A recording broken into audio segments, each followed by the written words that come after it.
पे। ओके, बोलिए तो निशा जी। मैम, हाँ, कल जो मैंने आपका सुना ना, मतलब मुझे नहीं पता मैंने कितना उसे कैच किया, कितना मैं समझी हूँ, मैं कितना नहीं समझ पाई हूँ। बट पता नहीं मैम मुझे कल से क्या हो गया, मैंने मतलब मुझे, आपको पता ही है, अभी मेरा प्रेगनेंसी चल रहा है, तो मुझे बहुत तकलीफ होता है, मतलब इतना रात रात तक मतलब ये क्लास अटेंड कर पाना। फिर भी कल मैंने सोचा कि नहीं, आज मैं पूरा क्लास अटेंड करूंगी। तो कल रात को मैंने पूरा क्लास अटेंड किया। मेरा सिर में भी दर्द हो रहा था, लेकिन मतलब आपकी बातें मुझे इतना मतलब वो कर रही थी, मतलब इतना मुझे अच्छा लग रहा था कि मैं और सुनूं, मुझे इतना मतलब खुद में हिम्मत आ रहा था, कॉन्फिडेंट आ रहा था कि नहीं, मैं और सुनूं। और मैम आज मॉर्निंग में ना, मतलब ऐसा कभी नहीं हुआ था मेरे साथ। मैं जब सो के उठी उस समय इतना मतलब पॉजिटिविटी मुझे फील हो रहा था मॉर्निंग में कि निशा, तुम मतलब बहुत पॉजिटिव हो, तुम बहुत अच्छी हो, तुम बहुत स्ट्रांग हो। खुद ब खुद मैम, मतलब मैं आपको कैसे बताऊं, मैं इतना दिन, मैं वॉक जब करती थी, मैं गेट तक में रो रो के, मैंने कल भी आपको बोला था मैम, मुझे बार बार रोना आता है। तो मैं जब वॉक करने के लिए मैं जब गई जाती थी, तब मुझे रोना आता था, मैं अफर्मेशन सुन सुन के जाती थी, बोल बोल के, लेकिन मुझे बहुत रोना आता था। लेकिन कल आज मॉर्निंग में मुझे इतना हल्का फील हो रहा था, इतना हल्का फील हो रहा था कि मैम मैं बताए। और आज मैं पूरे दिन इतने एनर्जेटिक और इतना मतलब खुद को मतलब हैप्पी फील कर रही हूँ कि मतलब मैं क्या ही बोलूँ ma'am. Thank you so much Nisha ji, and I am really happy for you. और डेली डोज मिलती है, आप अपनी डोज लो, वो कैसे ना कैसे काम करेगी। जिस दिन कुछ समझ में भी नहीं आ रहा ना, उस दिन भी वो डोज काम करेगी। आई थिंक जी मैम। आप बस आके बैठो, मैं आपको एक कहानी सुनाऊंगी, उससे शायद आपको कुछ और समझ में आए। मैं लोगों का इंतज़ार कर रही हूँ कि कोई लेट लतीफ़ महाराज महारानी है तो कोई बात नहीं, ज्वाइन कर ले, किसी की कहानी छूट ना जाए। एक बहुत बढ़िया कहानी लगभग जी काफ़ी टाइम पहले ही सुनी थी, और जी कभी कभी किसी के साथ शेयर करी है, वन टू वन सेशन में, इसमें इसमें कभी सेशन में कभी शेयर नहीं करी है, लेकिन आज मन है, क्योंकि आज पर्पज़ है, कोई पर्पज़ पूरा करना होता है तभी आप कोई कहानी लेकर आते हो। रैंडमली तो कोई कहानी फिर आपकी यूज़फुल होती नहीं है। ओके, तो प्रीति जी तो लेटर बाद में पढ़ेंगी। निशा जी आप लेटर पढ़ दीजिए, तब तक सारे लोग आ जाएंगे, तब तक आप अपना लेटर पढ़ें। ठीक है मैम, मैम 2 मिनट मैम, मैं अपने नेट से निकाल देती हूँ। हाँ हाँ, ओके ओके ओके ओके।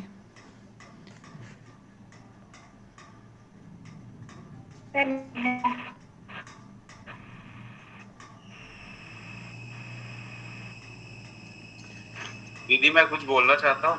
हाँ हाँ, प्रकाश जी बोलिए। दीदी कल ना मेरे को बहुत हैप्पी फील हो रहा था। हम्म। रात में भी सर दर्द, सेशन लेने के बाद सर दर्द हो रहा था। सबको सर बट दर्द दिया? आपने मतलब आप लोग मेरे नहीं को इनडायरेक्टली ये कह रहे हो कि आप, मीनू नहीं जी नहीं आप नहीं, रात में भड़क देती हो हम लोगों को? नहीं देखिए ना दीदी, आप पूरा तो सुन लीजिए। हाँ हाँ, चलो देखिए बताइए। वो सर दर्द दे रहा था। फिर आपने जैसे बोला था, मेरे को पहले भी थोड़ा सा ऐसा रियलाइज हुआ कि किसी भी चीज को समय देना चाहिए। मतलब पहले सुनना चाहिए, उसको अप्लाई करना चाहिए, फिर उसको एक समय देना चाहिए, ना कि एकदम इंस्टेंट रिजल्ट आ जाए ऐसा सोच के अपने ऊपर बर्डन डालना चाहिए। तो ये मैं मतलब कुछ बातें थी जिसका आंसर मैं चाह रहा था, पूछना भी चाह रहा था। पर मैं उसको बोला कि मैं अपने आप को समय देता हूँ, उसको मैं 6 महीने तक अपने आप को बेटर फील करा लेता हूँ, फिर उसको मैं पूछ लूंगा। क्योंकि वो अभी इंपॉर्टेंट है पर उतना जरूरी नहीं है, क्योंकि उससे उससे ज्यादा इंपॉर्टेंट पहले मेरे को रिलैक्स होना है, और अपने अंदर पेशेंस लाना है, और जो भी चीजें हैं जिसको जिसको ऑब्जर्व करके अपने ऊपर अप्लाई करना है। तो मैं बोला कि वो क्वेश्चन का आंसर जो है मैं बाद में पूछ सकता हूँ, पहले जो है वो अपने ऊपर काम कर लेता हूँ। तो मेरे को नींद बहुत अच्छी सी आई और आज मैं बहुत एनर्जेटिक रहा। ओके, मतलब सिर तो में मैं दर्द, बोला कि इसका सब मतलब ये जी। सिर में दर्द होने के बावजूद भी लोग अगले दिन खुश और एनर्जेटिक रह सकते हैं।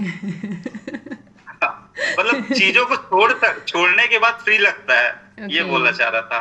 ओके पकड़ ओके। के रखते हैं तो बहुत हेवी फील होता है, ये बोलना चाह रहा था। बिल्कुल बिल्कुल।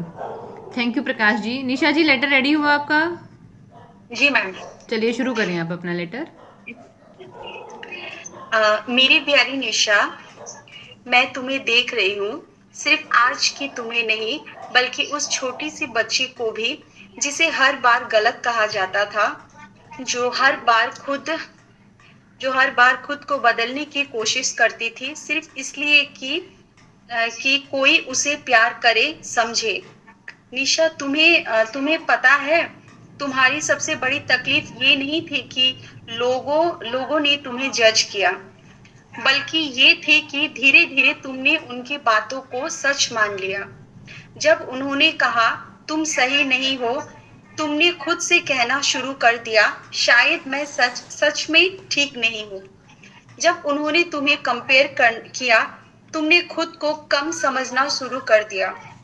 और जब उन्होंने तुम्हारी फीलिंग्स को इग्नोर किया, तुमने अपनी इमोशंस को दबाना शुरू कर लिया। निशा, तुम कभी गलत नहीं थी। तुम्हें खुद को साबित करने की कोई जरूरत नहीं है। तुम्हें खुद को बदलने की भी कोई जरूरत नहीं है। आज मैं तुम्हें ये कहना चाहती हूँ, अब और मत छुपो, अब और मत डरो कि कोई तुम्हें जज करेगा। हाँ, लोग आज भी जज करेंगे, पर तुम अब वो छोटी बच्ची नहीं हो जो उनकी हर बात को सच मान लो। तुम अब खुद के लिए खड़ी हो सकती हो। जब भी अंदर से वो डर उठे, लोग क्या सोचेंगे, तो धीरे से खुद का हाथ पकड़ कर कहना, मैं तुम्हारे साथ हूँ। तुम जैसी हो वैसी ठीक हो। तुम्हें हर किसी के वैलिडेशन की जरूरत नहीं। अब तुम अकेली नहीं हो निशा, मैं तुम्हारे साथ हूँ। जितना प्यार तुम बाहर ढूंढती रही, उससे कई ज्यादा प्यार तुम्हारे अंदर ही है। तुम्हारी आवाज सबसे जरूरी है। तुम्हें दूसरों के अनुसार ढलने की जरूरत नहीं है, क्योंकि तुम्हारा अस्तित्व ही पर्याप्त है। तुम अपनी जिंदगी अपने हिसाब से जी सकती हो। मुझे तुम पर पूरा विश्वास है और अब हमेशा मैं तुम्हारे साथ हूँ। आई लव यू निशा। मैं तुमसे बहुत सारा प्यार करती हूँ। और हम भी आपसे बहुत सारा प्यार करते हैं निशा जी। बहुत शुक्रिया आपके इस पत्र के लिए। और मुझे अच्छा लगा कि आपने शेयर किया अपने आप को, वरना अब जो पहले दिन वाली निशा थी वो तो अपनी हर पोटली में डर लेके घूम रही थी कि मेरे इस वाले बैग में भी डर है, मेरे उस वाले बैग में भी डर है। मैम, आज आप खुद नोटिस कर लीजिए कि मैं आज मतलब थोड़ा खुल के ही बोल रही हूँ। मतलब पता नहीं मैम, कल आपका जो मुझे बातें है ना, मतलब इतना मतलब वो कर गया कि आपने जो कहा ना कि कोई संत, कोई बाबा, मतलब हमसे ऊपर उनकी कोई राय नहीं होती। पर कल जो आपने बोला मैम, मैं खुद से ऊपर एक बात आपसे एक बात बोलना चाहूंगी मैं। जी मैम। एक मिनट। हाँ, जो किताबें आज से 2000 साल पहले, 4000 साल पहले लिखी गई, उनकी उपयोगिता आज के जीवन में एज इट इज नहीं है। पहले लड़कियां करियर नहीं बनाती थी। पहले लड़कियों की शादी 17 की उम्र में, 18 की उम्र में हो जाया करती थी। तो उनको एक तरीके से, चाहे किसी की फिजिकल प्रेजेंस हो, चाहे कोई सेक्सुअल एक्टिविटी हो, चाहे कोई इमोशनल सपोर्ट हो, चाहे माँ बनना हो, ये चीज़ें ना उनकी लाइफ में बहुत जल्दी हो जाया करती थी। तो उनको बहुत खालीपन नहीं लगता था। आज के समय में करियर बनाना है, अर्थव्यवस्था बदल गई है, लोग 30 के बाद शादियां कर रहे हैं। तो जो ये 10 साल का टाइम है, 21 से लेकर 30 तक का, क्या इसमें लोगों की इच्छाएं मर जाती हैं कि कोई कंपेनियनशिप चाहिए, कोई पार्टनर चाहिए, कोई फ्रेंड चाहिए, फिजिकल इंटीमेसी चाहिए, रोमांस चाहिए लाइफ में? वो मरती नहीं है। और ऐसी ही वाली फेज में आपको हाई फोकस रह के आपको करियर भी बनाना है। तो फिर ये जो कल्चर है ना, डेटिंग कल्चर हो गया, गर्लफ्रेंड बॉयफ्रेंड के रिलेशन हो गए, ये कोई जबरदस्ती पैदा नहीं होते हैं। ये जब इकोनॉमी चेंज होती है तो सोसाइटी भी चेंज होती है। पहले पूरी अर्थव्यवस्था एग्रीकल्चर वाली थी कि खेती बाड़ी करेंगे, और खेती बाड़ी करने के बाद 17-18 में लड़की को, छोरी को ब्याह देंगे। और छोरी को भी बहुत प्रेशर नहीं आता था। उसने हमेशा से ही अपनी दादी परदादी पूरे सिस्टम को ऐसे ही चलते हुए देखा था, तो उसको भी कुछ फॉर्म फील नहीं होता था। लेकिन जैसे जैसे कैपिटलिज्म आया, अर्थव्यवस्था आई, ये मार्केट आया, तो ढांचा चेंज होना शुरू हो गया। कहीं ना कहीं इंडस्ट्रियलाइजेशन आ गया, कहीं ना कहीं सर्विस सेक्टर आ गया। अब एक घर का मेल इंसान जो 8 घंटे की 10 घंटे की नौकरी करने के लिए बाहर जा रहा है, उसको घर पे एक वाइफ चाहिए ही चाहिए, जो उसका दोनों टाइम का खाना बना दे, कपड़े धो के दे दे। और जो वहां पे उसको जो प्रेशर फील हो रहा है काम के टाइम पे, क्योंकि उसका काम बहुत मीनिंगफुल नहीं है। अगर किसी का फैक्ट्री में सिर्फ ये काम है कि उसको जूतों के लेस ही बनाने हैं, वो पूरे दिन 8 घंटे जूतों की लेज ही बना रहे हैं। पूरा जूता बनाता है तो एक प्राउड वाली फीलिंग आती है कि ये मेरी आर्ट है। जो लोग आर्टिस्ट है ना, तो जो पूरी आर्ट बनाते हैं उनको बड़ा प्राउड फील होता है कि यार मेरी आर्ट है, ये मेरा आर्ट पीस है।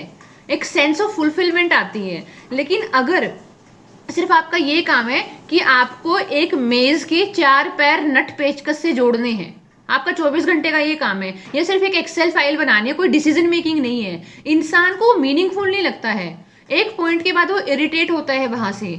तो उस इंसान को सरवाइव करने के लिए घर पे कोई मेंबर चाहिए जिसको खाना देख ले, पीना देख ले, इमोशनल अवेलेबिलिटी देख ले, सेक्सुअल प्रेजेंस देख ले। और इसीलिए फिर ये हाउस वाइफ वाला कल्चर इतना डेवलप हुआ। भारत में आपको नहीं दिखेगा कि किसी का नाम, मतलब आपको हिंदी में कोई खास शब्द नहीं मिलेंगे हाउस वाइफ, नहीं। हमारे यहाँ पे तो बोला गया कि अन्नपूर्णा है, हमारे यहाँ पे बोला गया कि लक्ष्मी है। ये हमारे वर्ड है भी नहीं, क्योंकि हमारी व्यवस्था से ये चीज आई भी नहीं है। लेकिन जैसे जैसे समय बदलता है, समाज बदलता है, अर्थव्यवस्था बदलती है, राजनीति बदलती है। पहले कहाँ लोकतंत्र था, राजा महाराजाओं का टाइम था, कौन वोट दिया करता था और वोट लिया करता था। तो सब चेंज होता है ना, एवरीथिंग चेंज होती है। तो उसका इंसान की पर्सनल लाइफ के ऊपर भी इफेक्ट आता है। तो अगर किसी इंसान ने अपनी पर्सनल कैपेसिटी में किसी को डेट कर लिया और उस डेटिंग के दौरान उसको वो फीलिंग आ गई, वो भाव आ गई, और वो किसी न किसी फिजिकल इंटीमेसी में चला गया, और अब वो गिल्ट में मरे जा रहा है, मैंने क्यों कर दिया, मैंने पाप कर दिया, मैंने जिंदगी खराब कर दी, मैंने परिवार का नाम खराब कर दिया। वो इंसान तो डिप्रेशन में आ जाएगा। उसने अपना पूरा प्रेजेंस अपनी फिजिकल बॉडी से लगाना शुरू कर दिया कि हाँ इस हाथ से मैंने टच किया है, उस हाथ से मैंने टच किया है। उसने अपने पूरा का पूरा एग्जिस्टेंस लगाना शुरू कर दिया, या उसने अपना पूरा बिहेवियर, पूरी अपनी लाइफ किसी एक चीज के साथ बांध दी। नहीं, ऐसा नहीं है। हर चीज की यूटिलिटी होती है। पहले शायद सती प्रथा की यूटिलिटी रही होगी, लेकिन बाद में नहीं थी, क्योंकि लोगों ने क्वेश्चन करना शुरू कर दिया। द आर्ट ऑफ क्वेश्चनिंग लोगों में डेवलप हो गई, चाहे वो वेस्ट से आई हो, लेकिन आई वो।